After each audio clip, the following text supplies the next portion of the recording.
আজকের গল্প ট্যাঙ্কের ভূত। একটি লোক একা জঙ্গলের ভেতর দিয়ে যাচ্ছিল। যেতে যেতে সন্ধ্যা হয়ে এসেছে, আর পথ খুঁজে পাচ্ছিল না। রাতটি কিভাবে কাটাবে সেই চিন্তা তার মাথায় ঘুরছিল। কাছে একটি বাড়ি দেখতে পেল। কেউ আছেন বলে বাড়ির সামনে ডাকে। তখন একজন বৃদ্ধা বেরিয়ে আসে। তাকে আজ রাতের জন্য একটু জায়গা করে দেবে, থাকতে বলে অনুরোধ করে। বলে, অনেক দূর থেকে আসছি, পথে সন্ধ্যা হয়ে গেছে, আজ আর বাড়ি ফিরতে পারবো না, আমাকে একটু আশ্রয় দেবে। অনেক বলার পরে বৃদ্ধ তাকে থাকতে দিতে রাজি হয়। দোতলার একটি ঘরে তার বিছানার ব্যবস্থা হয়। ঘরটা ছিল অগোছালো, অনেক পুরনো জিনিসে ভর্তি। ঘরের ভেতরে ছিল একটা বড় ধরনের ট্যাঙ্ক, তার পাশেই ছিল বিছানা। বৃদ্ধ মানুষ কিছুই তাকে খেতে দিতে পারেনি, তাই সঙ্গে যা কিছু ছিল তাই খেয়ে ভগবানের নাম নিতে নিতে বিছানায় শুয়ে পড়ে লোকটি। সারা দিনের পথ চলার ক্লান্তিতে তার ঘুম এসে যায় তাড়াতাড়ি।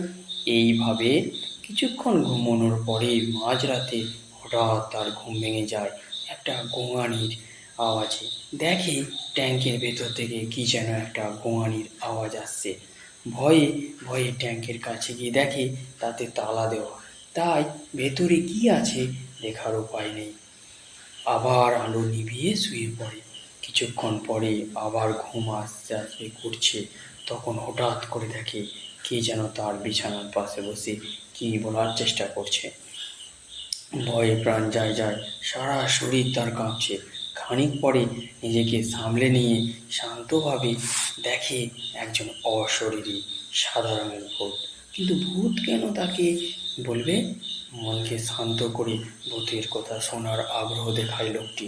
ভূতটি তাকে কাঁপা কাঁপা কান্নার গলায় বলে, আমাকে উদ্ধার করো, আমাকে উদ্ধার করো। সেই কবে থেকে এই ট্যাঙ্কের মধ্যে রয়েছে, মুক্তি পায়নি।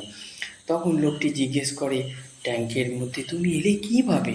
ভূতটি বলে, আমরা 3 বন্ধু বেড়াতে এসেছিলাম, এই ঘরেই ছিলাম।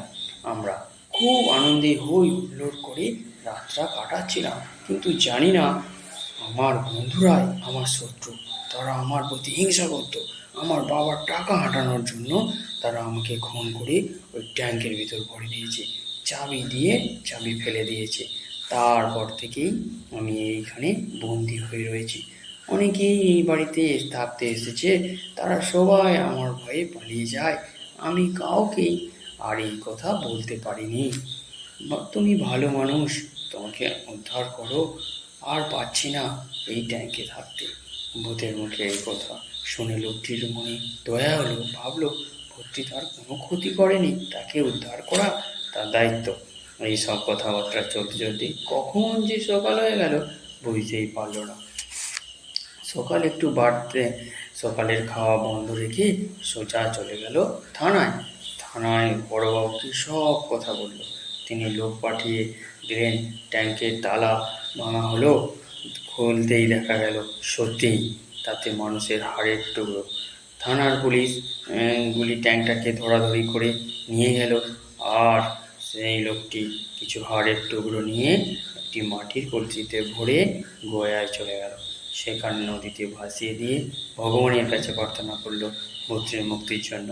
তারপর থেকে সেই ঘরে আর ভূতটিকে দেখা যায়নি, তার চির মুক্তি হয়ে গেল।